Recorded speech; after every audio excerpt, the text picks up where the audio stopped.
Udah bisa dimulai ya Ya, Bu ya? sudah bisa Iya, ya Bu ya, sudah iya, pukul 11.05. iya. Ini mungkin langsung saja saya sebagai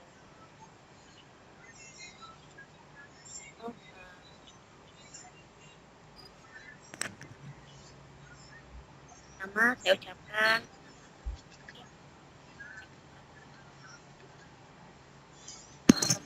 kepada Pak Zintin dan kepada Ibu Sylvia selaku aku sekolah pengampu. Perkenalkan saya Mirna dari Direktorat Putra sebagai host untuk acara dan membacakan Camp Kreatif Guru SMK Indonesia 2020.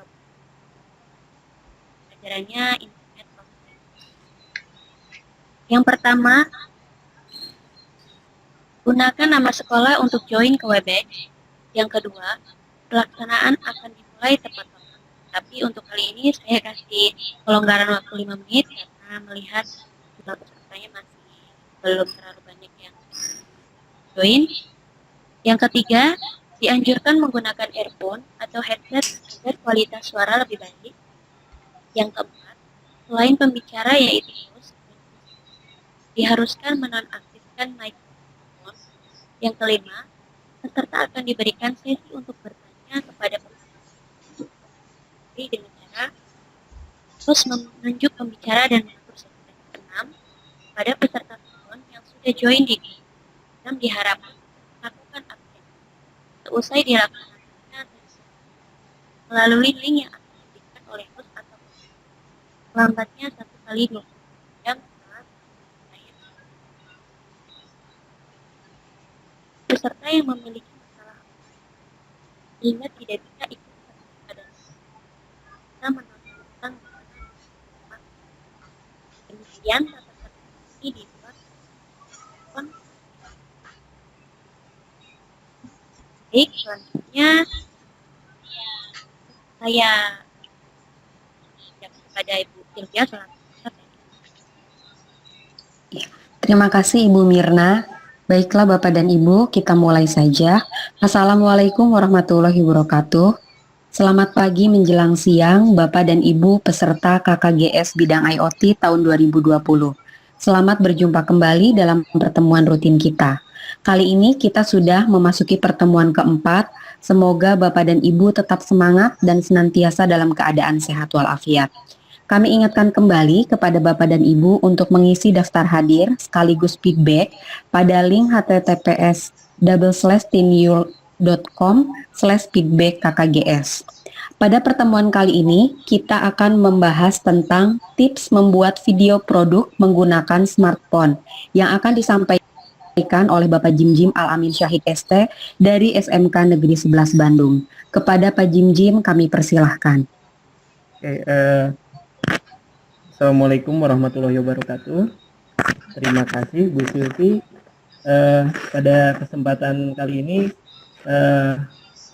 untuk materinya mungkin agak sedikit berbeda ya dengan materi-materi sebelumnya atau bahkan mungkin out of the topik. Tapi pada dasarnya sebenarnya materi ini diminta untuk membantu nantinya para peserta untuk menampilkan produknya, membantu untuk bagaimana mempresentasikan produknya dalam bentuk video yang mungkin pada kondisi kali ini itu adalah suatu hal yang memang dibutuhkan gitu, karena peserta pada masa pandemi seperti ini mungkin akan agak kesulitan kalau untuk bertemu secara langsung. Jadi presentasi secara langsung pun mungkin akan memakan banyak cost dan waktu juga. Jadi salah satu cara yang efektif adalah mempresentasikan produknya melalui media video yang kebetulan media ini memang sudah banyak digunakan untuk mempresentasikan suatu produk atau suatu project gitu. Nah, terima kasih banyak kepada host hari ini, yaitu Bu Silvi dan juga dari direktorat yang sudah memberikan kesempatan kami dari SMK 11 untuk sharing tentang apa yang bisa kami kontribusikan terhadap program KKJS ini. Nah, untuk materinya hari ini kita akan coba untuk membahas tentang bagaimana membuat sebuah video dengan menggunakan smartphone, ya. Jadi tentunya para peserta sekalian, Bapak Ibu, sebagian mungkin ada yang sudah mahir, tapi mungkin sebagian lagi ada yang belum tahu nih bagaimana tekniknya, atau juga ada yang memang sudah terbiasa editing video juga menggunakan laptop, itu tidak masalah. Tapi kita akan coba mengklasifikasikan ke sesuatu yang lebih sederhana, yaitu membuat video dengan hanya menggunakan alat yang memang sehari-hari kita pegang, yaitu smartphone. Tentunya alat ini atau ponsel pintar ini udah sangat pintar sekali pada akhir-akhir ini banyak sekali YouTuber atau mungkin para pegiat film juga menggunakan handphone untuk membuat sebuah video gitu. Oke, selanjutnya yang akan kita bahas kali ini adalah saya akan membahas tidak secara teknis atau langsung seperti tutorial. Jadi saya hanya membahas sebagai pembukanya saja beberapa konten materi detailnya Bapak dan Ibu bisa mencari di internet. Jadi saya hanya membukakan informasi yang mungkin untuk sebagian orang ini adalah hal yang memang belum bisa dipelajari secara utuh gitu. Tapi kita akan coba untuk memberikan penjelasan bagaimana teknisnya. Oke, izinkan saya untuk menyampaikan presentasi untuk pertemuan hari ini. Berikut presentasinya, saya akan coba untuk buka dulu ya Bapak Ibu. Oke.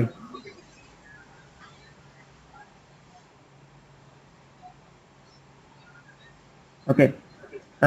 Saya sudah sharing di tampilannya, itu sebuah PowerPoint.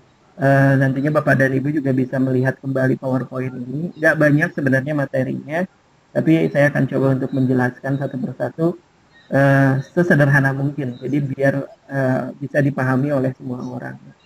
Oke, judul materi kali ini yaitu tips membuat video produk menggunakan smartphone.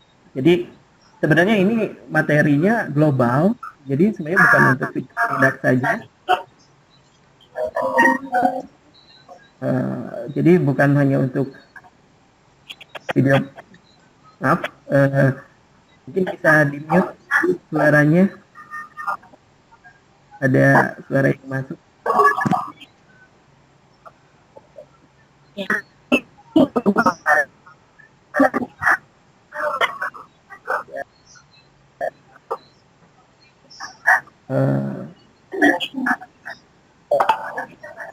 Oke, kita coba dilanjutkan dulu ya.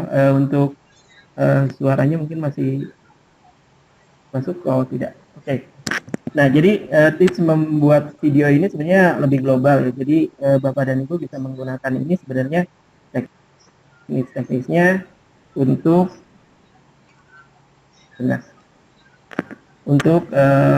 dapat membuat video dalam bentuk apapun gitu ya. Jadi dengan menggunakan smartphone. Oke. Sebelum dimulai, perkenalkan dulu, nama saya Zimzim Alamin. Saya sebagai staf pengajar di SMK 11. Kebetulan saya diberikan tugas untuk mengajar produktif multimedia. Jadi sedikit berhubungan dengan materi kali ini yang mudah-mudahan bisa bermanfaat untuk semua peserta. Oke. Nah, pada presentasi ini yang disampaikan ini merupakan informasi singkat mengenai beberapa hal yang dibutuhkan dalam membuat video sederhana untuk sebuah produk. Nah, untuk teknik pembuatan videonya atau biasa yang disebut dengan tutorialnya dan informasi yang lebih detail itu para peserta bisa mencari di link Google ya. Jadi pakai apa namanya tuh search engine Google atau di berbagai situs yang terdapat di internet. Bahkan lebih banyak lagi sekarang sudah mulai banyak videonya di YouTube gitu ya. Oke, sebentar, suaranya agak kurang keras ya. Saya coba.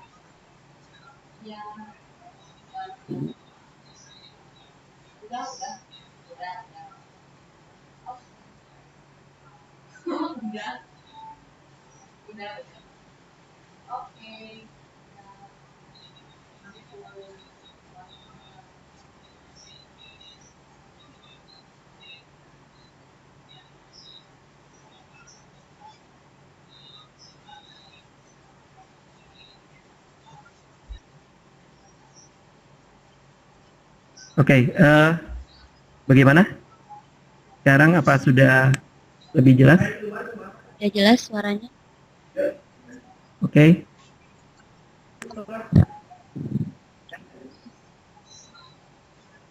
Oke,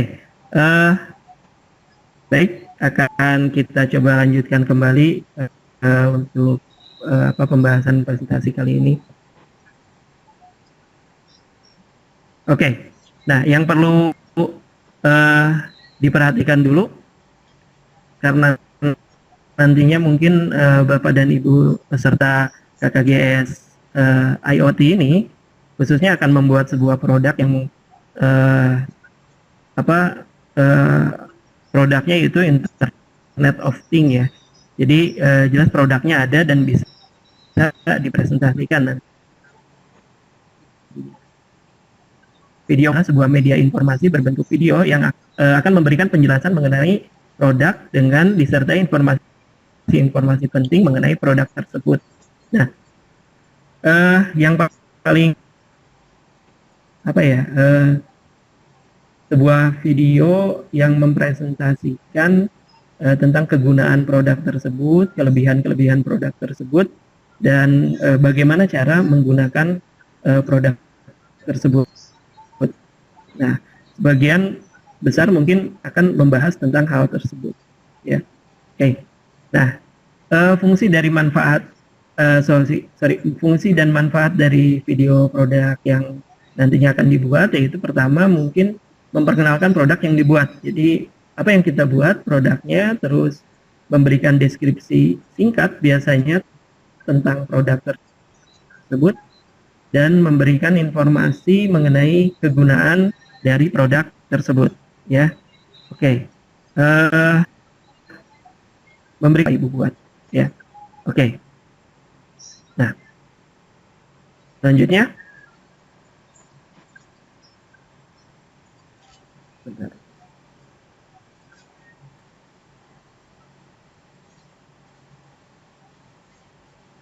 Oke. Nah, dalam membuat sebuah video produk ada beberapa hal yang perlu Bapak dan Ibu perhatikan, khususnya di sini sebenarnya ada beberapa tahapan ya, nanti akan kita bahas. Yang pertama yang kita harus perhatikan yaitu usahakan kita membuat sebuah storyboard. Ya, storyboard yang sederhana saja, yang berupa tulisan pun itu tidak masalah. Kenapa? Karena storyboard ini nantinya akan menjadi panduan kita apa saja konten yang akan kita buat dan tahapannya. Kalau dalam pembuatan sebuah video atau film itu kita bisa menentukan scene-nya atau adegannya. Adegan pertama kita bikin apa, adegan kedua kita bikin apa. Nah, storyboard ini kalau mungkin yang kita bayangkan kebanyakan adalah membuat seperti papan komik ya. Jadi kayak ada gambarnya. Sebenarnya hal tersebut untuk pembuatan sebuah konten video yang profesional. Tapi kalau misalnya kita untuk kepentingan pribadi, storyboard ini biasanya kita tinggal tulis saja adegan pertama mau seperti apa ceritanya, tulis tangan, tidak perlu digambar juga nggak masalah. Yang jelas nantinya itu akan jadi panduan kita apa saja yang konten apa saja yang akan kita buat ya. Jadi adegannya, adegan satunya seperti apa, jadi kita syuting adegan satu, syuting adegan duanya lebih terurut ya. Nah, bahasa lainnya kalau misalnya secara tertulis itu biasanya ada juga yang menyebutnya dengan storyline ya. Jadi bukan storyboard saja tapi ada yang namanya storyline. Bapak dan Ibu mungkin nanti bisa apa namanya tuh mencari di internet bagaimana cara membuat storyline, tapi saya sederhananya sih yang biasa dilakukan adalah cuma menulis adegannya per scene. Jadi adegan scene 1 itu apa, adegan scene 2 itu nanti seperti apa, scene 3 seperti apa, dan seterusnya. Oke. Selanjutnya yang kedua adalah mempersiapkan peralatan yang dibutuhkan. Jadi yang jelas peralatan utamanya adalah smartphone karena kita akan menggunakan atau membuat video tersebut dengan menggunakan smartphone. Ya. Nah, tapi ada beberapa peralatan tambahan lagi nantinya kita akan bahas juga di slide selanjutnya. Dan yang ketiganya menggunakan teknik pengambilan gambar yang sesuai kebutuhan. Nah, teknik pengambilan gambar ini ada beberapa teknik nanti kita akan bahas. Yang jelas agar video tersebut menarik, kita tidak bisa menggunakan hanya sudut pandang yang sama dalam mengambil sebuah gambar objek gitu. Itu akan terasa sangat membosankan nantinya ya. Jadi kita akan coba untuk mengambil dari sudut pengambilan yang berbeda, terus bermain dengan frame gambarnya seperti apa. Nah, itu yang perlu Bapak Ibu lakukan nanti.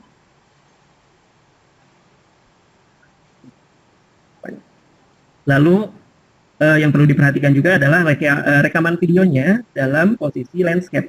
Jadi yang kita akan lakukan adalah merekam video dalam posisi landscape, bukan portrait. Ya, jadi kalau misalnya kita ada handphone seperti ini, posisinya seperti ini Bapak Ibu. Ya, jadi tidak seperti ini merekam videonya. Kenapa? Karena pada saat nanti rekaman tersebut kita upload ke YouTube, itu akan menyesuaikan dengan kebutuhan di YouTube tersebut. Bisa memang kalau misalnya kita merekam dalam posisi portrait, tapi itu akan menghabiskan space atau blank space-nya itu akan banyak. Kiri kanannya jadi hitam. Tapi kalau kita gunakan seperti ini, layar itu akan tertutup penuh. Oke, jadi ini adalah posisi landscape pada saat kita merekam. Nah, selanjutnya yang perlu kita perhatikan juga adalah pencahayaan. Baik kita syuting di luar ruangan atau kita syuting di dalam ruangan. Nah, pencahayaan tersebut sangat penting. Kenapa? Karena khususnya kalau kita menggunakan handphone itu membutuhkan pencahayaan yang sangat baik di dalam ruangan terutama ya. Jadi agar videonya itu lebih jelas dan tidak bahasanya itu noise ya. Jadi banyak titik-titik atau buram gitu ya. Nah, biar videonya jelas itu kita perlu pencahayaan tambahan. Nanti kita akan bahas pencahayaannya seperti apa. Dan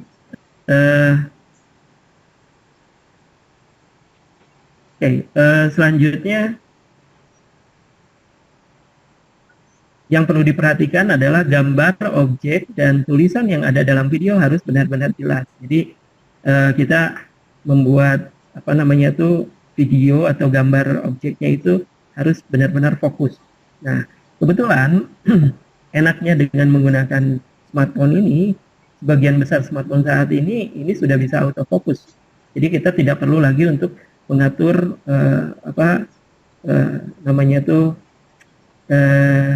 fokus lensa yang ada di dalam smartphone-nya. Ya. Dan nanti kalau misalnya kita mulai mengedit, tulisannya juga harus dibuat sejelas mungkin dengan menggunakan font yang memang sesuai nanti. Nah, hal yang lainnya yang perlu diperhatikan yaitu komposisi dari gambar dan tulisan harus proporsional. Dalam hal ini mungkin kita harus menyertakan sebuah tulisan terhadap objek video yang nantinya memang akan dibuat. Gitu ya.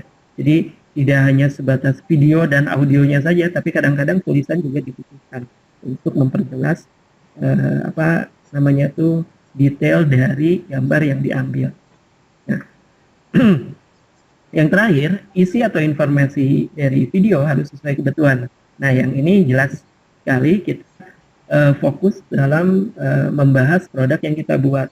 Gitu. Jadi apa yang kita sampaikan dalam video tersebut ya memang harus sesuai dengan apa yang kita buat. Oke.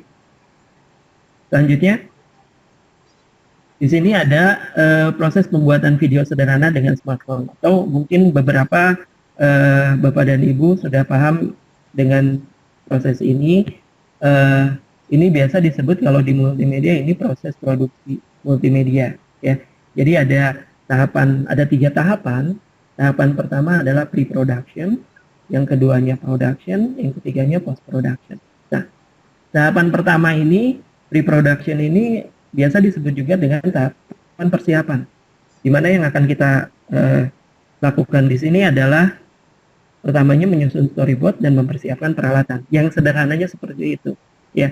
Nah, selanjutnya tahapan keduanya yaitu merekam gambar untuk keperluan video. Nah, perekaman gambar ini bisa dilakukan sebenarnya ada 2 teknik. Ada yang pertamanya merekam video dulu, terus kita merekam audio, baru nanti kita gabungkan, atau kita merekam video dan audionya secara bersamaan. Nah, itu balik lagi teknisnya kepada Bapak dan Ibu yang akan lakukan nanti. Apakah mau rekam gambarnya dulu, terus nanti videonya didubbing, istilahnya ya didubbing, atau belakangan gitu, atau mungkin mau kita bikin video sama audionya bareng aja, biar nggak ribet nanti 2 kali. Nah, ada kelebihan, ada kekurangannya masing-masing, jadi itu nanti Bapak dan Ibu harus pikirkan juga bagaimana teknisnya. Nah, selanjutnya ada yang namanya post-production. Nah, post-production ini tahapan setelah produksi atau kita sudah merekam gambar, baru kita melakukan editing video. Nah, proses editing ini nanti kalau misalnya kita lakukan itu kita ngatur gambarnya atau ngatur videonya, mana yang akan dipotong, mana yang akan dipakai, mana scene 1, mana scene 2 itu dirapihkan atau di puzzling ya. Jadi kita masukin 1, masukin kedua, masukin ketiga, dan selanjutnya juga di sini ada proses nanti memasukkan audionya. Kalau Bapak dan Ibu mau menambahkan background musik, silakan di proses editing ini. Jadi background musik ini dimasukkan pas editing.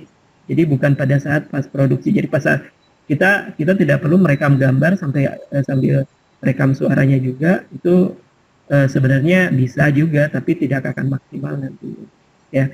Nah, di post production juga tahapan akhirnya adalah rendering video. Jadi proses rendering video ini mungkin ada bahasa lainnya mungkin export atau save as ya. Jadi dari file yang kita edit nanti kita rubah menjadi format file video yang bisa kita upload atau kita kirim. Biasanya format filenya itu bentuknya MP4 ya, yang standar yang banyak digunakan sekarang adalah MP4. Terutama yang di saat kita upload ke YouTube yang paling mudah adalah dengan format file MP4. Oke. Next, nah peralatan apa saja yang dibutuhkan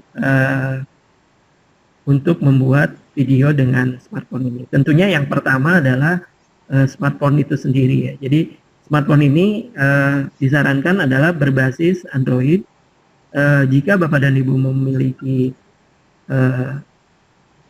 basis dari smartphone-nya iPhone atau iOS, itu tidak masalah juga, silakan.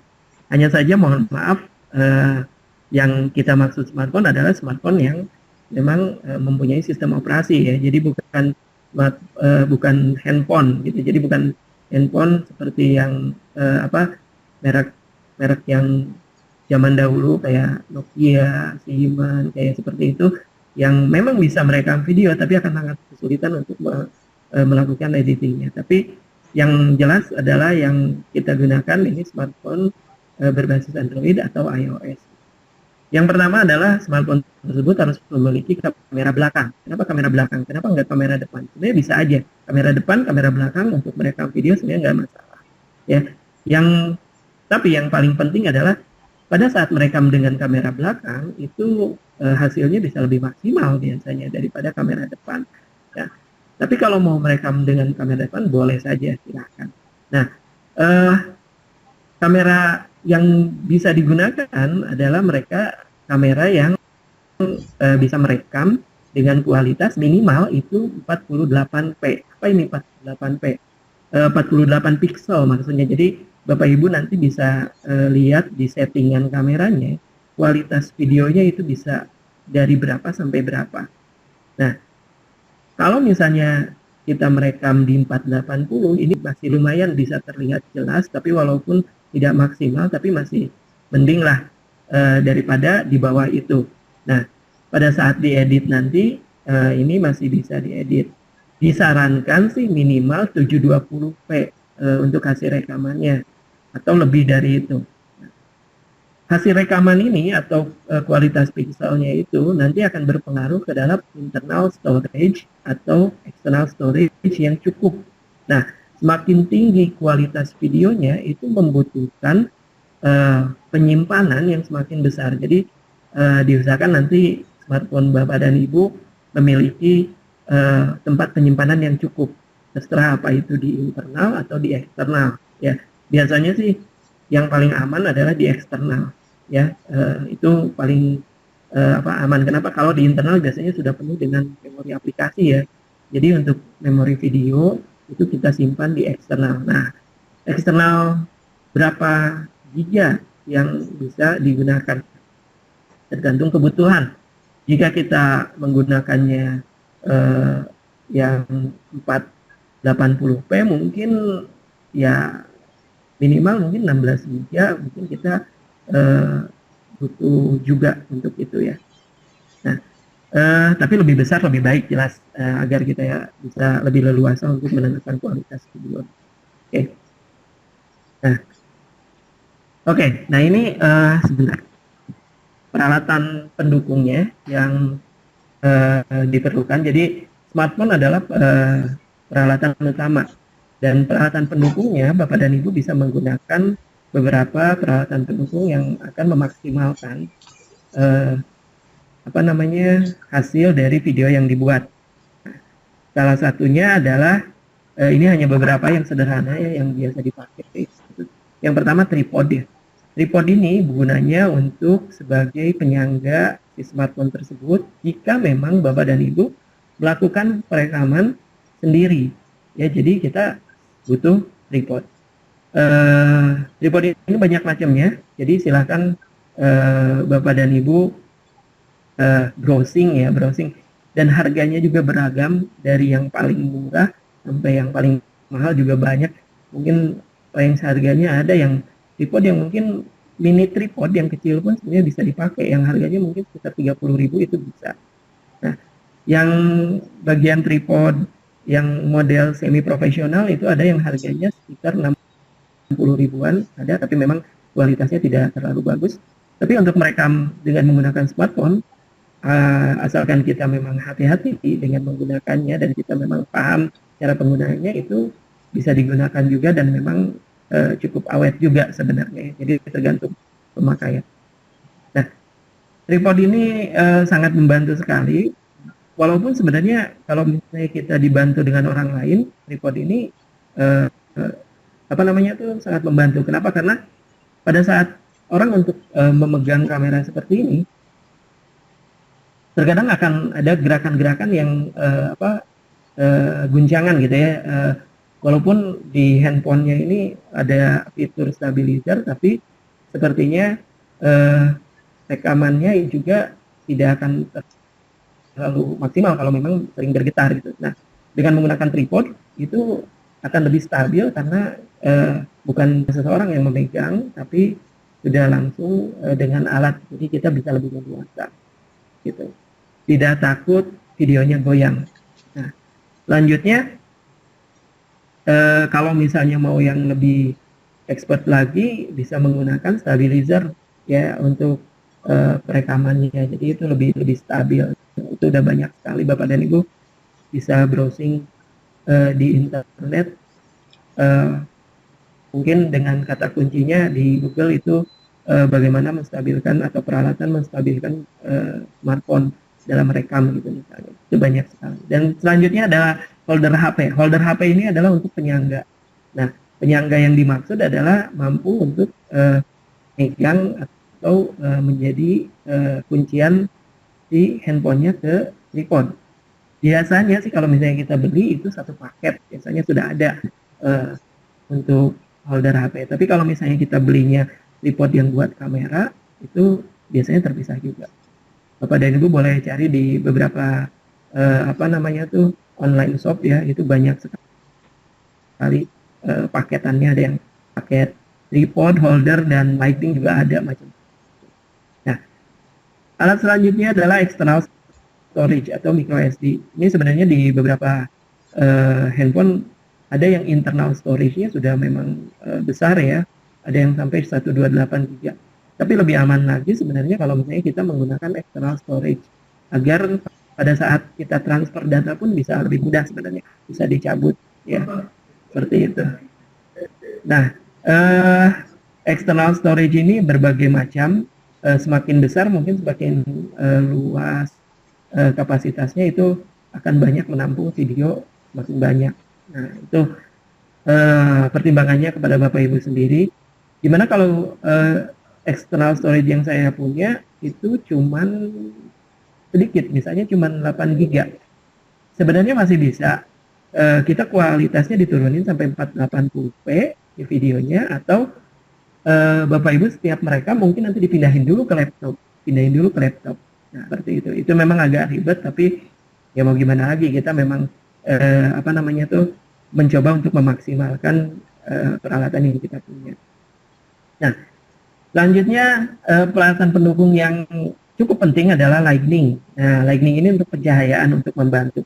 Jika di gambar atau di PowerPoint itu ada dua jenis lighting, ada lighting, ada sebenarnya lampu belajar itu.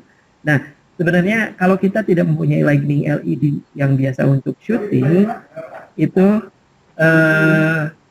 bisa kita menggunakan dengan lampu belajar, karena sebenarnya kita tinggal ngatur watt dari si lampunya. Kalau mau lebih terang berarti wattnya harus digedein gitu ya.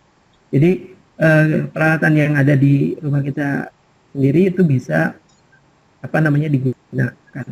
Nah, yang terakhir, sebenarnya banyak sekali peralatan pendukung, tapi yang kita akan bahas ini hanya 5 saja. Yang terakhir adalah mikrofon. Nah, mikrofon ini sangat penting. Kenapa? Karena pada saat kita merekam, agar si suaranya fokus terhadap suara yang ditangkap oleh si handphone tersebut fokus ke suara kita, itu kita menggunakan mikrofon yang jenisnya clip-on. Sebenarnya kalau mau beli ini harganya tidak terlalu mahal, sekitar ada yang harganya 10.000 juga. Saya beli yang 10.000 itu cukup bagus. Katanya ada yang lebih murah lagi, yaitu Bapak dan Ibu boleh cari di online shop. Nah, mikrofon ini sangat penting. Kenapa? Agar suaranya fokus. Tapi kalau tidak punya mikrofon, kita bisa menggunakan headset ya sebagai pengganti mikrofon tersebut. Nah, headset sederhana contohnya seperti ini, Bapak dan Ibu bisa pakai karena di sini ada mikrofonnya juga. Nah, usahakan rekamannya tidak langsung ke handphone, tidak menggunakan mikrofon handphone, tapi kita pakai alat bantu mikrofon tambahan, baik dari mikrofon yang bentuknya clip-on atau mikrofon jenis headset gitu. Oke. Nah, selanjutnya di sini ada beberapa aplikasi editing video di smartphone. Mungkin Bapak dan Ibu ada yang memang sebagian sudah install ini, ada yang iseng-iseng buat bikin video, ngedit. Nah, ini sebenarnya aplikasi yang memang banyak digunakan. Sebenarnya banyak sekali aplikasi yang bisa digunakan. Saya ambil berdasarkan dari banyaknya ya pengguna aplikasi editing video. Di sini ada InMaster, ya, ada Power Director, ada Filmora Go, ada InShoot, ada Viva Video, dan juga ada Adobe Premiere Clip. Nah, dari semuanya ini mana yang paling bagus tergantung dari kebiasaan kita pakainya. Jadi kalau misalnya kita pakai biasa pakai KineMaster terus kita nyaman pakai KineMaster, itu pasti lebih bagus KineMaster. Tapi sebenarnya setiap aplikasi ini sama saja sih sebenarnya. Hanya saja mungkin ada kelebihan dan kekurangannya masing-masing, itu tidak terlalu jauh beda. Jadi Bapak dan Ibu boleh pilih aplikasi yang dipakai itu apa namanya tuh bisa digunakan. Oke, maaf tadi ada yang suaranya tidak terdengar ya. Mohon dicek kembali ya.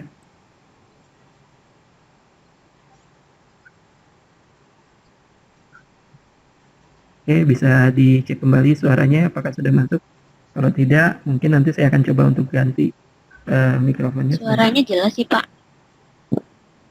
Oh, jelas ya? Udah ya, nggak masalah ya? Mungkin untuk Oke. bapak-bapak dan ibu-ibu peserta bisa menggunakan headset ya Pak, itu biasanya kualitas. Oh, oke. Jadi nggak perlu ya? Oke, Ya. kita lanjut aja ya. Oke, sip. Oke. Kita lanjutkan kembali. Ini untuk aplikasi editing video di smartphone. Jadi sebenarnya pada saat nanti kita ngerekam, kita bisa langsung ngeditnya di handphone juga. Butuh laptop tidak jelas, karena handphone yang sekarang udah bisa langsung kembali namanya tuh membuat sebuah video yang kualitasnya juga bagus. Bahkan kalau misalnya saya sempat mencoba di Filmora Go dan KineMaster itu bisa sampai ke kualitas video yang 4K. Tapi balik lagi juga ke handphone kita masing-masing apakah bisa merekam 4K atau tidak. Tapi pas di editing itu bisa dipakai gitu.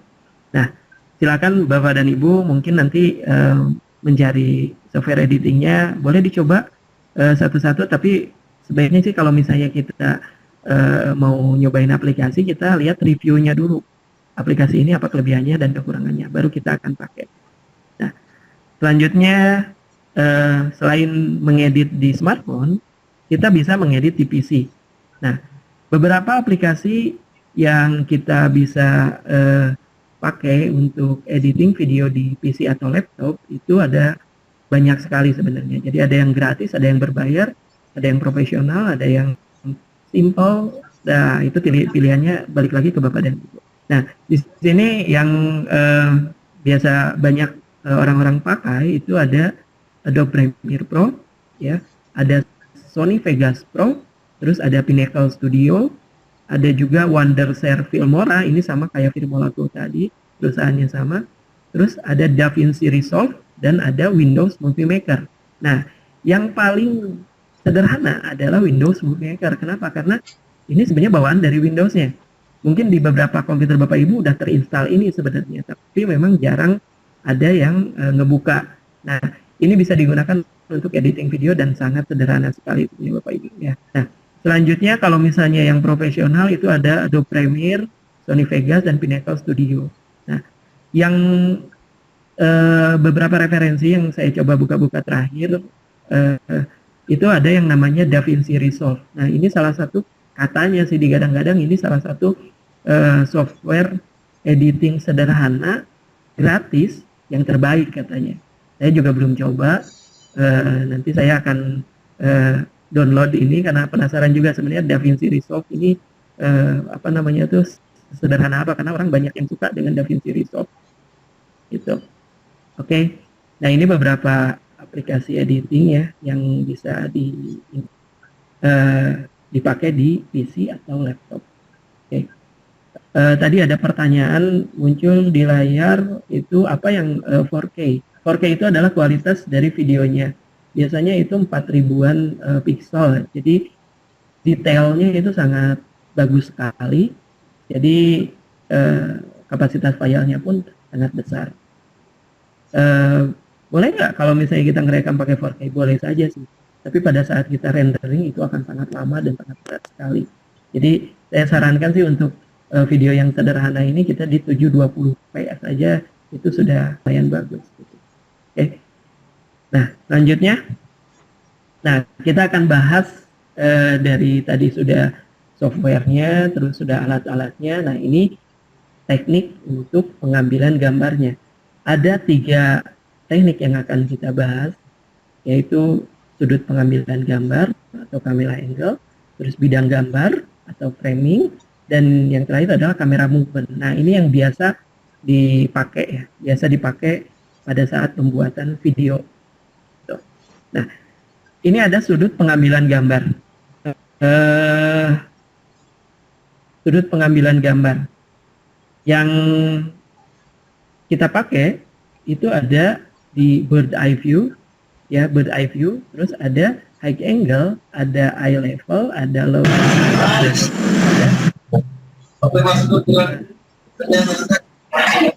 frog atau worm eye. Nah, maksudnya sudut pengambilan gambar adalah posisi kamera dipakai untuk menangkap gambar objek. Nah, ini nyambung ke slide selanjutnya. Nah, kalau misalnya kita lihat tadi, ada yang namanya bird eye view atau biasa disebut mata burung gitu ya. Nah, tampilannya seperti apa? Nah, tampilan untuk bird eye view, kita lihat di slide ini ada fotonya. Jadi foto dari atas itu bird eye view. Kalau kita ngambil foto dari atas, berarti teknik yang kita pakai adalah bird eye view. Nah, ada juga teknik yang digunakan high angle. Jadi high angle itu sekitar kalau misalnya kita ngambil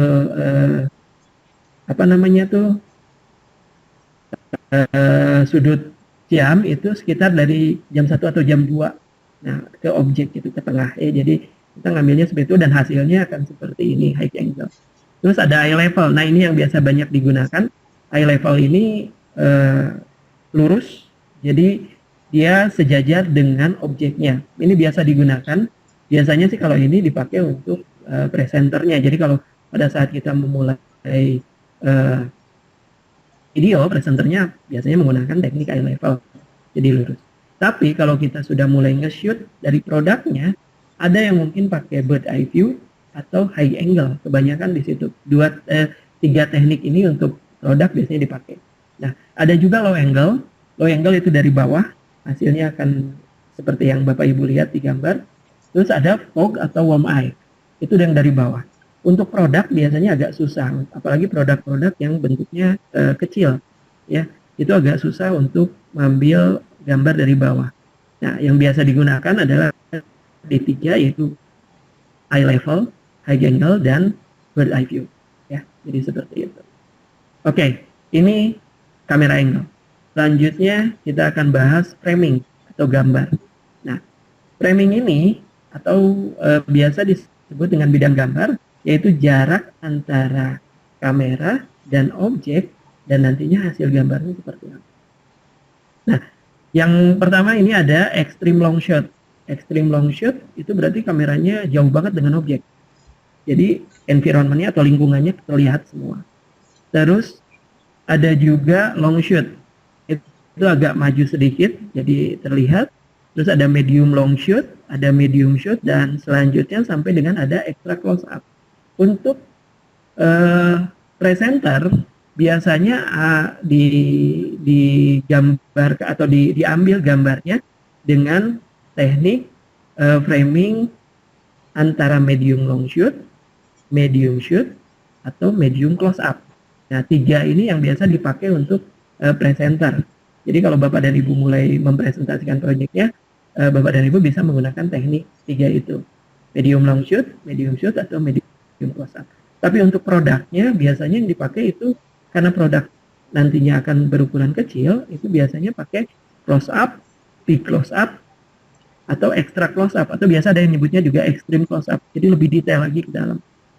Nah, itu yang biasa digunakan untuk produk yang ukurannya tidak terlalu besar ya. Jadi produk-produk yang ukurannya kecil. Nah, selanjutnya ini untuk framing. Ada juga teknik pengambilan gambar kamera movement. Nah, kamera movement ini Bapak dan Ibu mungkin kalau misalnya mau lebih detailnya ini bisa browsing di internet dengan kata kunci kamera movement atau pergerakan kamera. Ya, untuk lebih detailnya di YouTube videonya lebih banyak gitu. Nah, ada zoom, ada pan, ada tilt. Nah, ini 3 yang di awal, ada ini sebenarnya ada 6 yang biasa dipakai. Jadi zoom itu berarti jauh dekatnya, di zoom, kameranya dideketin dan dijauhin. Terus ada pen. Pen itu berarti dari kiri ke kanan, ya. Biasanya untuk memperlihatkan produk kita itu dari kiri ke kanan, kamera bergerak gitu. Terus ada tilt. Nah, kalau tilt itu dari atas ke bawah atau bawah ke atas, pergerakan kameranya vertikal. Dan ini pergerakannya akan sangat dinamis kalau misalnya dilihat. Dengan 3 teknik ini saja, Bapak dan Ibu bisa membuat video yang memang tidak akan membosankan. Nah, ada juga teknik lainnya, ada arc. Arc ini berarti si kamera nanti mengitari objek. Jadi kayak si objeknya yang muter. Bisa saja sebenarnya objeknya yang diputerin atau kameranya yang berputar. Nah, itu teknik arc. Nah, terus ada crab. Crabbing ini sebenarnya gerakan menyamping, biasanya dipakai untuk apa namanya tuh yang objek yang bergerak gitu. Nah, jadi crabbing, gerakannya menyamping. Terus ada dolly atau menggunakan track.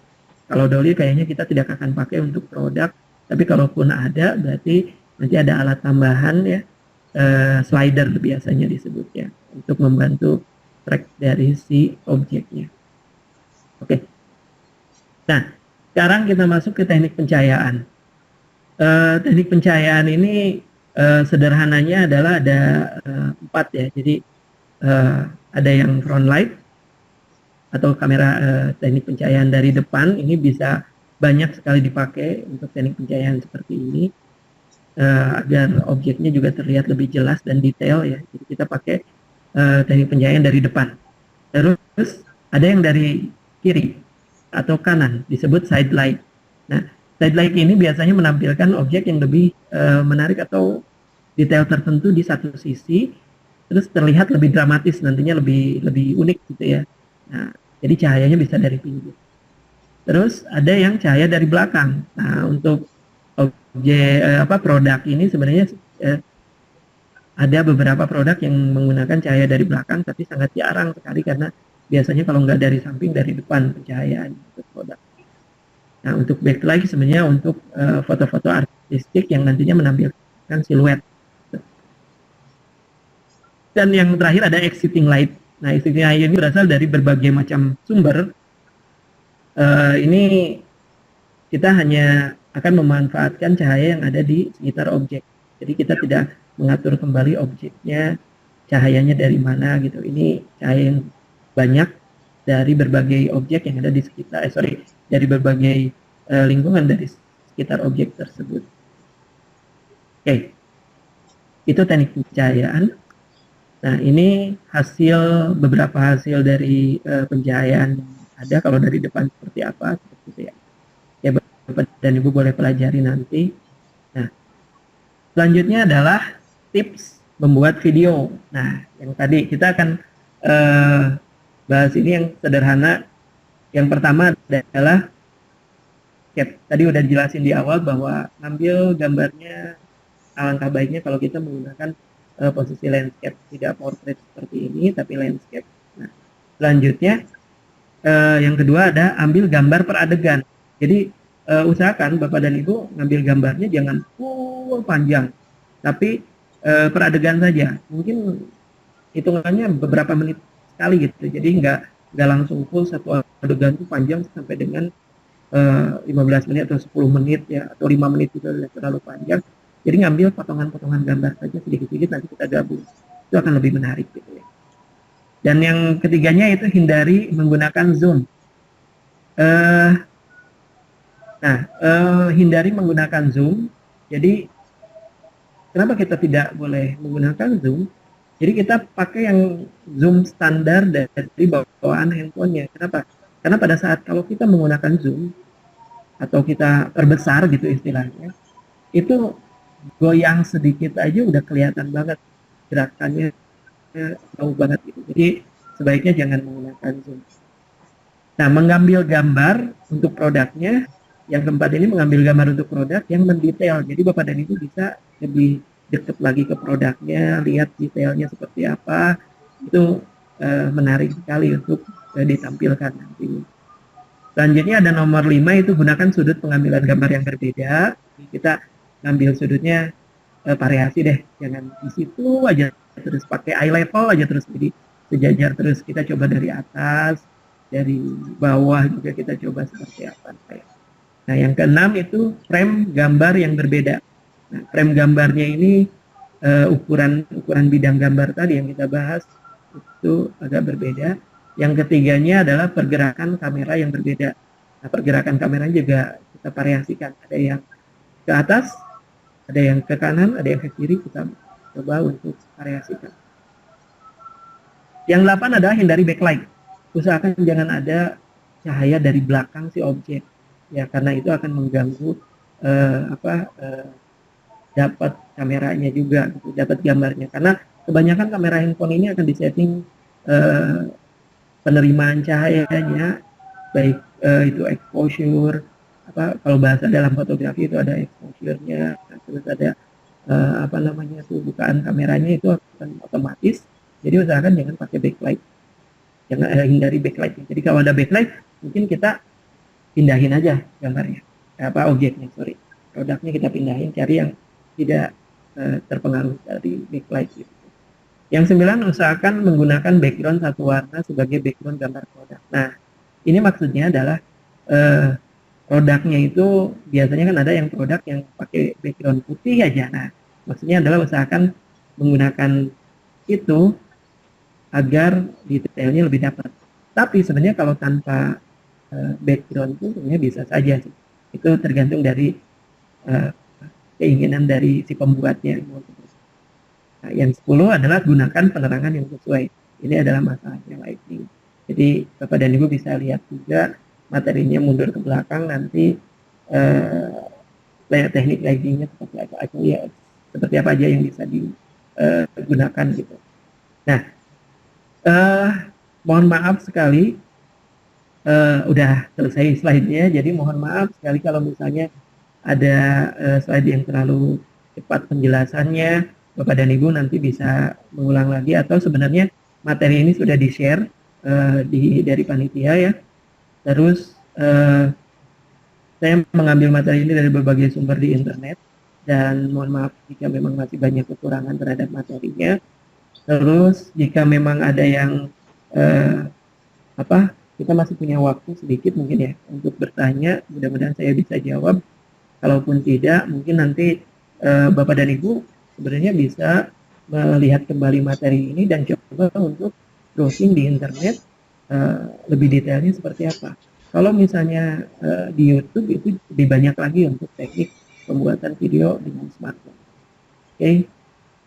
Oke, sudah habis slide-nya. Mungkin kita bagaimana? Apa kita lanjutkan ke sesi tanya jawab? Iya, Pak Jim berhubung waktunya sebentar lagi habis. Jadi untuk tanya jawab tadi kan udah ada beberapa pertanyaan sudah saya catat juga untuk pertanyaan dari Bapak El Kadir, Bapak Yoharmen, kemudian Ibu Ririn Kristina, Bapak Rama Ramadan. Nanti kita akan jawabnya di Telegram. Jadi nanti admin kami akan sampaikan pertanyaannya ke Pak Jim, nanti oleh admin akan di-share di Telegram untuk pertanyaannya. Ya, mengingat keterbatasan waktu, jadi untuk saat ini kita tidak membuka sesi tanya jawab, gitu Pak. Oke, terima kasih banyak Bu Silvi. Iya, kami ucapkan terima kasih juga kepada Pak Jim yang telah memberikan materi tentang tips membuat video produk menggunakan smartphone. Kami ucapkan terima kasih kepada Bapak dan Ibu yang sudah bergabung dalam kegiatan Pikon hari ini. Kami mengingatkan kembali kepada Bapak dan Ibu untuk mengisi daftar hadir dan form feedback pada link https://teamview.com/feedback-kkgs.